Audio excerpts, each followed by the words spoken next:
Oh, what an absolute ruddy ding-dong. Ladies and gentlemen, we've had a Champions League treat. That's right, Barcelona 3, Inter 3 in the Champions League, away in Barcelona. What's going on? 1 second. That's better, just fixing the set. Yeah, man, an incredible game. Lamine Yamal, what an insane footballer. Denzel Dumfries scoring 2 and assisting 1, involved in all 3 Inter goals. Mate, honestly, I did not expect this game, and this is probably the game that many people didn't expect. I mean, obviously, there's context there's injuries from the Barca defense. Inter have seemingly just collapsed in the last few weeks in terms of, winning all the trophies to not winning all the trophies and probably not going to win the title anymore. Just an incredible game. It really was. It really was an incredible game. It was the, irresistible force against the unstoppable object or defense, well, however the phrase goes, We're going to look at it today, talk about the game, reference SofaScore for some stats. I mean, one thing was for sure, it was a lot of Barcelona pressure at home, as you'd expect, against a sort of revitalized rear guard in terms of some good defending at times from Inter, but still conceded 3 goals. It was just a really great, entertaining game, and I want to get into that. But before I do, thank you so much, guys, for getting past 16,000 subscribers on this channel. That's a heartwarming statistic / milestone. I did mention it earlier in the video, speaking about the Arsenal fans in the loss to Paris Saint-Germain in the Champions League. So yeah, cover all Champions League fun here, big high-profile games, high-profile stories, just general talking points and all that stuff. So thank you for subscribing if you want to, and liking and commenting, and all the nice stuff that helps us content creators. Now, let's look at this. This was the game. This is the SofaScore page. As you can see, attacking momentum meter here on the left-hand side is heavily weighted in the favor of Barcelona. Of course, they are at home, not playing in the Camp Nou, but, in Barcelona, the Olympic something stadium ting. Goals from Jan Sommer, real unfortunate OG for him, because it obviously hit the crossbar behind him or went in. It's a shame. He's been so good for Inter since replacing Andre Onana. And by the way, Inter got Andre Onana for free, I think, from Ajax, and then sold him for a lot of money to Manchester United and brought in Jan Sommer, who's been better. What an absolute touch from them. So yeah, loads of pressure, as you can see, from Barcelona, but 3 goals. We'll go through them in just a moment. I don't know if I even can remember them. Well, I can remember some of them, I'll tell you that much. And lineups here, it's Hansi Flick's sort of 4-2-3-1. Pedri just absolutely... I mean, Pedri and Yamal. I know Rafinha's been excellent. He assisted Torres. And, of course, Yamal scored a goal and Sommer scored an OG for them. Loads of pressure. We'll put a pin in Yamal for a moment, because... Just mind-blowing stuff that I genuinely can't get my head around. Of course, Inzaghi's 3-5-2, as you'd expect away from home. Jan Sommer in goal, apart from the OG, played very well. Cherby, Bisek, Pistoni, defense. But really, apart from the Thuram goal, we'll get into that. The star of the show and the man of the match, apparently here, is Denzel Dumfries. An assist and 2 goals, including, one of the goals was what you'd expect. It's like a header on a set piece. One of them was an overhead kick. I'm like, yes, that is a Dutch footballer. But it's just incredible stuff from the wing back. Long linked with a move away into the Premier League, into, greener pastures. I say that, he played recently in the Champions League final, and he could be playing in another one in the space of 2-3 seasons or whatever. Just incredible scenes. So, what went down? Let's look at the stats, because I think that'll tell a story. But 72% of the ball to to Barcelona, which is not surprising whatso. 3 goals from 0.91 for Inter. And there's 3 from 1.39 for Barca, but that includes an own goal. Inter created more big chances.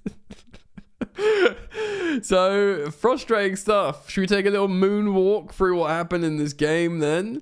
Dumfries got that assist for the first goal, and it was the fastest goal in semi-final history from Marcus Thuram, who channeled his inner Olivier Giroud. I swear it was near post to back post, sort of inside heel flick finish. It was a thing of beauty. A goal very, very early to rattle the narrative of what we all expect from games like this. Similarly, like, you know, Ousmane Dembele scoring at Barcelona, but this was in 30 seconds. This wasn't in the opening 5 minutes. This was in the opening 30 ruddy seconds, mate. Just what you want, and it was really lovely. Lovely stuff, heartwarming stuff. And of course, we see the Dumfries overhead kick in the 21st minute. And at this point, we are all scratching our heads because Inter are supposed to be in full collapse mode, right? And they're going, and this is the away leg in Barcelona. So, you know, Barca are feeling themselves. They've just won the Copa del Rey. You know, Real Madrid are in crisis. Barcelona are kings of everything. They're having a great time. Everyone loves Yamal. Everyone loves Pedri. Heck, everyone loves Rafinha. It's going great. Inter are going to lose everything. They're tight. Their season is slipping through their fingers. And this is away at Barca. You know, wow, what's going to happen? Well, they're 2-0 up in 21 minutes. And this is a team that we know that can defend leads, in theory. So you're thinking, wow, this is incredible. This is just great. This is great Champions League fun. But then, yes, Denzel Dumfries. But then a child named Lamine Yamal, 17-year-old, who makes his 100th appearance for Barcelona. He is 17 years old. I am more than double his age. And he has made 100 appearances for Barcelona. How does that even work? Anyway, it's an amazing goal. It's to me, it's just another Lamine wonder goal in terms of bringing the ball inside, whipping it sort of far post. I think, if I can remember, I mean, it's an amazing. Doesn't it go in off the post? He hits the woodwork twice after this goal as well. We'll go back to him. We'll talk about Lamine Yamal a little bit more in just a moment.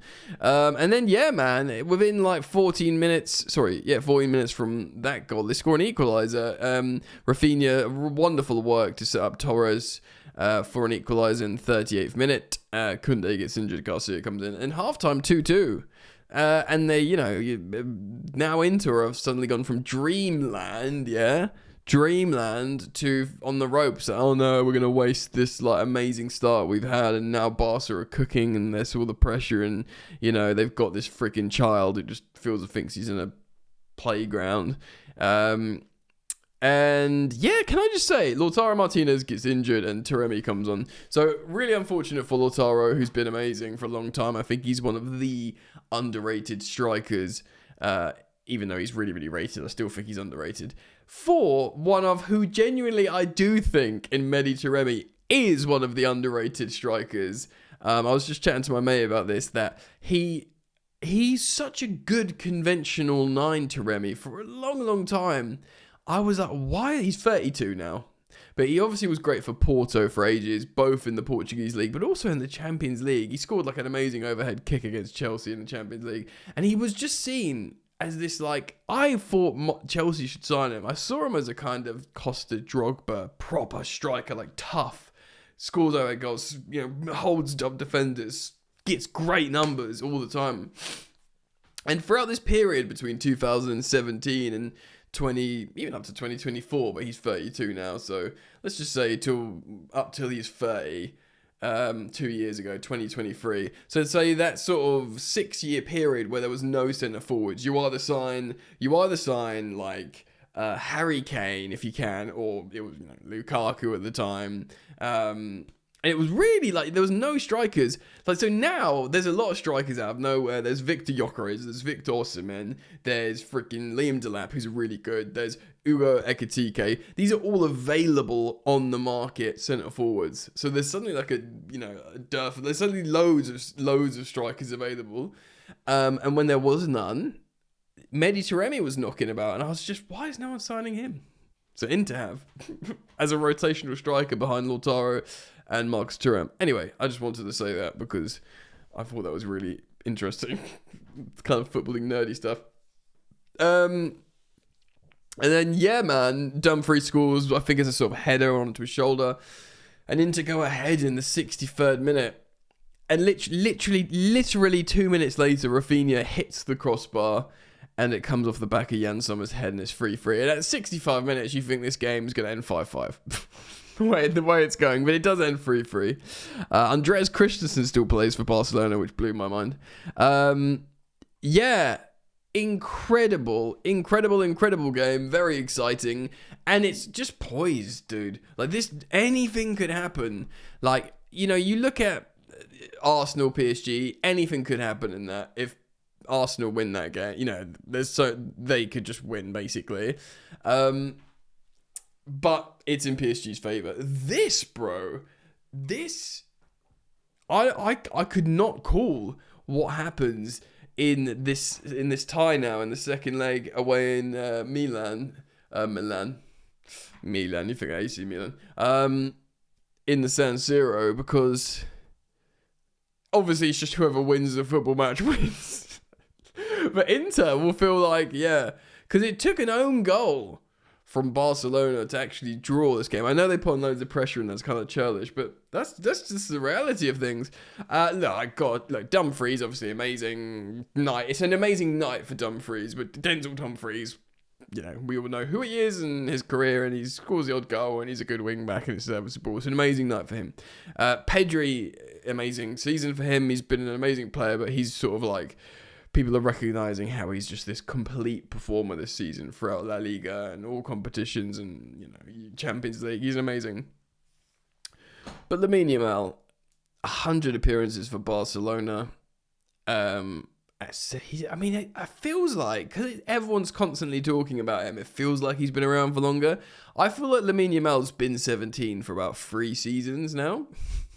And he's still 17, apparently. I'm reliably informed. When is this kid going to finally turn 18 so everyone can stop saying he's 17? Because that's how it works. This summer, in the 13th of July. Still months, bro. Absolutely chicken oriental. So, yes, he's 17-year-old, 100 appearances for Barcelona. He's got loads of this. He's got like 21 assists this season and a bunch of goals. And he scored, and his goals are wonder goals. They're wonder goals. He plays like a kid in the playground. He's fearless. I know that you could say that about a lot of talented young players, but this is it. What we are witnessing here is incredible. It's mind blowing. I think Messi had like 7 appearances at 17. For Barcelona or something like that. My mate at least screenshotted an AI response, so if that's wrong, I'm sorry. But 100. I can't get my... The math ain't mathing, bro. He's special. They're putting him up for press conferences before Champions League games as a literal child. He's not old enough to drink. Not that footballers drink. It's like me... I don't want to tell you what I was doing at 17, but I was not lighting up the world stage. He's so joyful. By the time he's 20, he's going to be like captain of Barcelona. Absolutely incredible. Blows my mind. What a game. What a ding-dong. I can't wait for the return leg. What do you think? Leave your comments down below. Thank you so much again for helping me reach over 16,000 subs. Road to 20k. Woohoo. Daily content here, of course. So stick around, man. And yeah, I hope to see you back here soon. Peace.